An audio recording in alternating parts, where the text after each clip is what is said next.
तो हेलो बच्चों, मैं लेकर आया हूँ आपके लिए लाइट का second parts, refractions of light.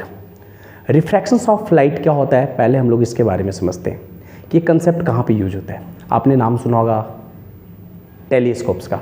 आजकल जो आप मोबाइल्स यूज़ करते हैं, जो आप पिक लेने के काम करते हैं, इन सब जगह पे रिफ्रैक्शंस का ही कंसेप्ट यूज होता है। आप कभी अपने कांच के ग्लास में आप पेंसिल को डाल करके देखिएगा, पेंसिल से आपको सीधा दिखाई नहीं पड़ेगा, आपको उठा हुआ दिखाई पड़ेगा, कटा हुआ दिखाई पड़ेगा। ये रिफ्रैक्शंस का केस है। आप कभी स्विमिंग पूल में अपने दोस्त को तैरते देखिएगा, जिस जगह पर वो तैर रहा है ना, उससे उसका बैक पोर्शन है ना, वो ऊपर उठा हुआ दिखाई पड़ेगा। ये रिफ्रैक्शंस का केस है। ऐसे करके हम लोग रिफ्रैक्शंस के सारे केस को समझने की कोशिश करेंगे। मगर अभी हम लोग ये सोचते हैं कि रिफ्रैक्शंस होता है क्या है, रिफ्रैक्शंस क्या होता है। तो होता रिफ्रैक्शंस ये है कि जब लाइट्स वन मीडियम से दूसरे मीडियम में जाता है, मतलब एक मीडियम से, जैसे मान लें कि पानी में कोई मछली तैर रहा है, तो मछली जो पानी के अंदर है तो पानी उसका एक मीडियम हो गया, और इंसान बाहर की ओर देख रहा है तो रेज जो है पानी से हवा में आ रहा है, तो हवा उसका दूसरा मीडियम हो गया। तो वन मीडियम से दूसरे मीडियम में जब लाइट का रेज बाहर निकलता है, रेज कहाँ से निकलेगा, इमेज ऑब्जेक्ट से निकलेगा, तो वो ऑब्जेक्ट का रेज जो है वो बेंड हो जाएगा। तो बेंडिंग हम लोग लिख सकते हैं कि रिफ्रैक्शंस का कंसेप्ट कि the change in direction of rays when passes through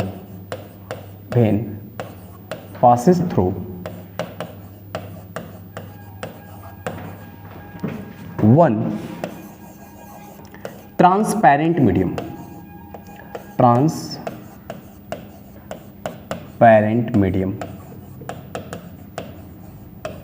to another transparent medium.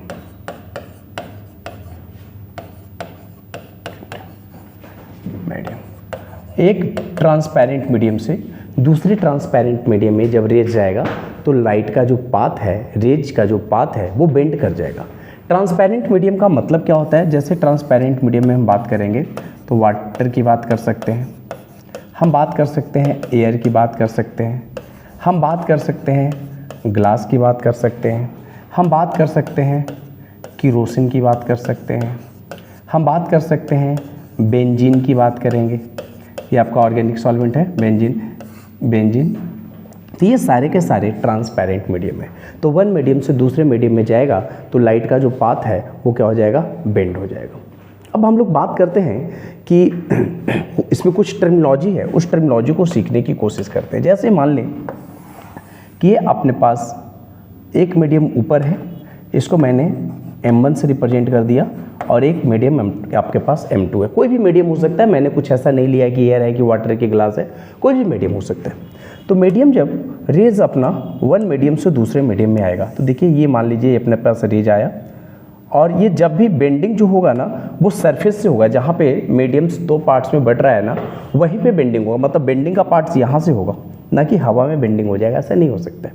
तो पहले हम लोग ये बात करते हैं कि इसे हम लोग क्या बोलते हैं। तो ये आपके पास है इंसिडेंट रे, और जहाँ पे इंसिडेंट रे फॉल करता है उसे हम लोग बोलते हैं पॉइंट ऑफ इंसिडेंस, और वहाँ पे हम लोग क्या बनाते हैं, हम वहाँ पे बनाते हैं एक नॉर्मल। हमने नॉर्मल यहाँ पे येलो से बना दिया, आपको एक नॉर्मल बनाते हैं। ये मैंने नॉर्मल बना लिया, ये आपका नॉर्मल है N1, ये भी आपके पास N1 है। तो हम रिफ्रैक्शन जब होगा तो लाइट का जो ओरिजिनल पाथ था, ये इसका ओरिजिनल पाथ था। देखिए गौर से समझिएगा तो आपको क्लियरेंस आ जाएगा कि ये जो था एक मिनट, ये जो था उसका ओरिजिनल पाथ था, this one is the original path, है ना। बट ये होता क्या है कि इसकी बेंडिंग हो जाएगा। अब बेंडिंग कैसे होगा, हो सकता है बेंडिंग ऐसे हो जाए, या हो सकता है कि इसकी बेंडिंग जो है इस तरीके से हो जाए, किसी भी तरीके से इसकी बेंडिंग हो सकती है। तो लाइट रे जब आ रहा था यहाँ से, जैसे सरफेस पे आया, मीडियम सरफेस जहाँ पे चेंज हो रहा था उसके सरफेस पे आया, तो लाइट का जो पाथ था वो बेंड हो गया, या तो लाइट उधर चला जाएगा या तो लाइट इधर आ जाएगा। इसी को हम लोग बोलते हैं रिफ्रैक्शंस। अब ये जो एंगल्स है, ये जो एंगल्स है नॉर्मल्स और इंसिडेंट रे के बीच में जो एंगल बनाया जाता है, जिसे हम लोग एंगल आई से रिप्रेजेंट करते हैं, इसे बोलते हैं हम लोग इंसिडेंट एंगल, इंसिडेंट एंगल। और ये आपका यहाँ पे नॉर्मल है, नॉर्मल और रिफ्रैक्टेड रे, ये जो है आपका रिफ्रैक्टेड रे है, ध्यान से देखिएगा, रिफ्रैक्टेड रे है, और ये भी आपका रिफ्रैक्टेड रे है, रिफ्रैक्टेड रे। ये अभी हम लोग बाद में सीखेंगे कि बेंडिंग नॉर्मल्स के टुवार्ड्स होगा या अवे होगा, वो बाद में हम लोग सीखेंगे। मगर अभी हम लोग ये सोचते हैं कि रिफ्रैक्टेड रे और नॉर्मल के द्वारा जो एंगल बनाया जाएगा, जैसे ये मान लो आपके पास ये आपका रिफ्रैक्टेड रे था और ये आपका येलो वाला यहाँ पे नॉर्मल है, तो इनके बीच का जो एंगल है इसे हम लोग बोलते हैं, आर से रिप्रेजेंट करते हैं, और इसे हम लोग बोलते हैं angle of refraction, angle of refraction. यहाँ पे ग्रीन वाला भी आपका रिफ्रैक्टेड रे है, तो इसे भी हम लोग एंगल ऑफ रिफ्रैक्शंस बोल सकते हैं। तो ये था यहाँ पे रिफ्रैक्शंस का कंसेप्ट। अब बात हम लोग ये करते हैं कि what is the cause of refractions, refractions का कॉज क्या है, इसको मिटाते हैं।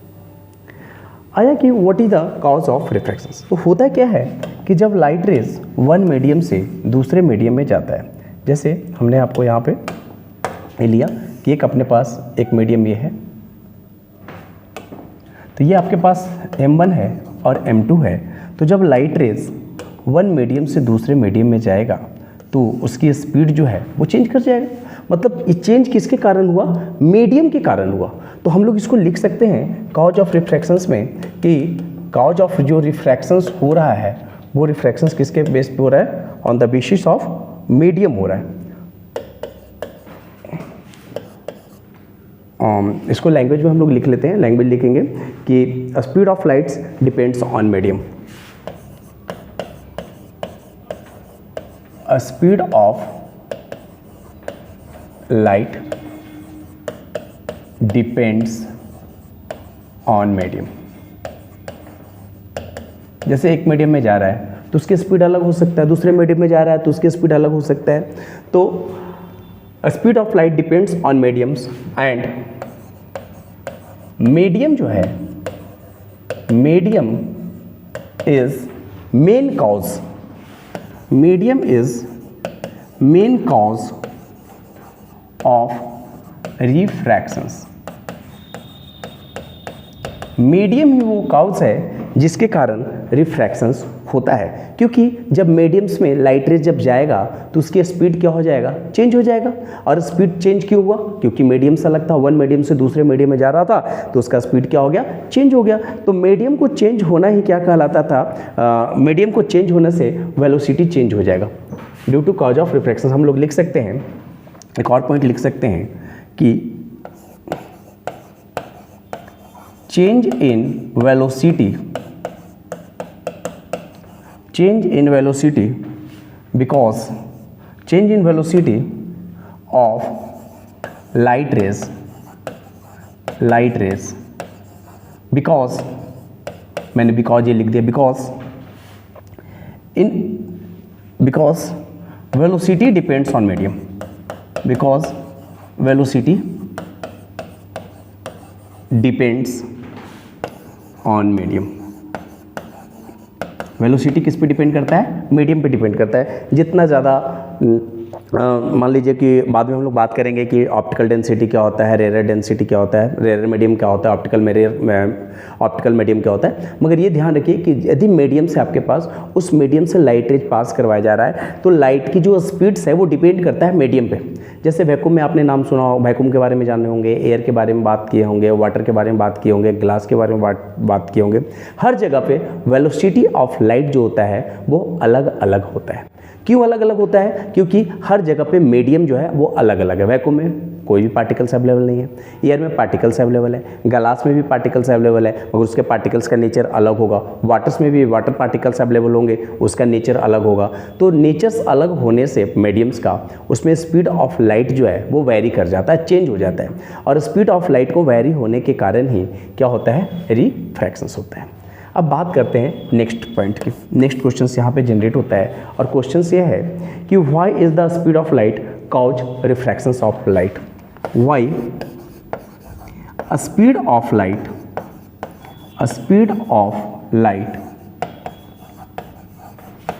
Causes refraction of light. तो बातों को ध्यान से समझिएगा तो आपको बहुत अच्छे से क्लियर हो जाएगा।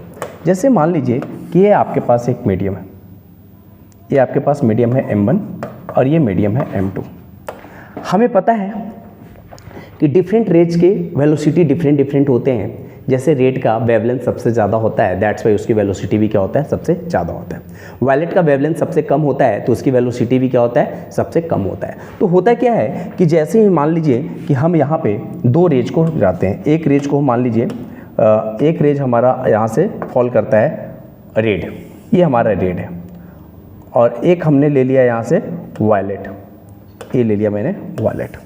अब आप ही सोचिए कि जब इस मीडियम पे आएगा तो सबसे पहले वन मीडियम से दूसरे मीडियम में कौन इंटर करेगा, जिसकी वेवलेंथ सबसे ज़्यादा होगा। जिसकी वेवलेंथ ज़्यादा होगा वो मीडियम में इंटर्स पहले करेगा, मीडियम्स इंटर फर्स्ट, FIRST पहले करेगा। और जिसकी वेवलेंथ कम होगा, जिसकी वेवलेंथ कम होगा वो इंटर्स क्या करेगा, लेट से करेगा, लेट से करेगा। तो हुआ ऐसा कि जब यहाँ से रेड वाले को हमने इंटर करवाया और यहाँ पे जब हमने वायलेट वाले को इंटर करवाया तो रेड वाला पहले इंटर कर गया और वायलेट वाला लास्ट में इंटर किया। तो जो पहले अपने पास बेंडिंग करेगा, पहले जो रेज इंटर करेगा वो बेंड पहले करेगा, और जो बाद में इंटर करेगा वो बेंडिंग बाद में करेगा।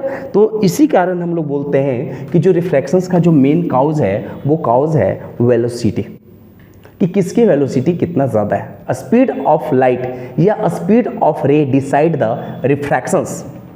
Speed of light rays decide refraction. हम लोग बाद में भी सीखेंगे कि किसकी बेंडिंग क्या होगा, मगर ये हमेशा याद रखिएगा कि जितना ज़्यादा स्पीड होगा वो मीडियम में उतना ही जल्दी इंटर करेगा, और जिसकी वेवलेंथ सबसे कम होगा वो बाद में इंटर करेगा। तो पहले जो इंटर करेगा तो उसकी बेंडिंग पहले हो जाएगा, और जो बाद में करेगा उसकी बेंडिंग बाद में होगा। तो इसी कारण ना बेंडिंग होता है। और बेंडिंग भी किस पे डिपेंड करता है, वेलोसिटी पे डिपेंड करता है। आप सोचिए जरा कि जिसकी वेलोसिटी सबसे ज़्यादा होगा उसकी वेवलेंथ भी सबसे ज़्यादा होगा, और जिसकी वेवलेंथ सबसे ज़्यादा होगा ना उसकी बेंडिंग कम होता है, क्योंकि उसके पास स्पीड बहुत ज़्यादा होता है। और जिसकी वेवलेंथ बहुत कम होगा तो उसकी वेलोसिटी भी क्या होगा, कम होगा। और वेलोसिटी यदि कम होगा तो उसकी बेंडिंग जो होगा वो सबसे ज़्यादा होगा। ये डाटा नोट कर लीजिएगा कि बेंडिंग जो है वो डिपेंड करता है स्पीड ऑफ लाइट पे। तो ये था आपके पास दो फिनोमेना यहाँ पे क्लियर किया मैंने कि व्हाट काउजेज रिफ्रैक्शंस। तो सबसे पहला काउज ये आया कि मीडियम पे डिपेंड करता है, और दूसरा आया कि मीडियम्स में क्या होता है, स्पीड जो है वेरी होता है, और स्पीड को वेरी होने से क्या होता है, स्पीड को वेरी होने से क्या होता है कि लाइट का रेज का बेंडिंग होता है।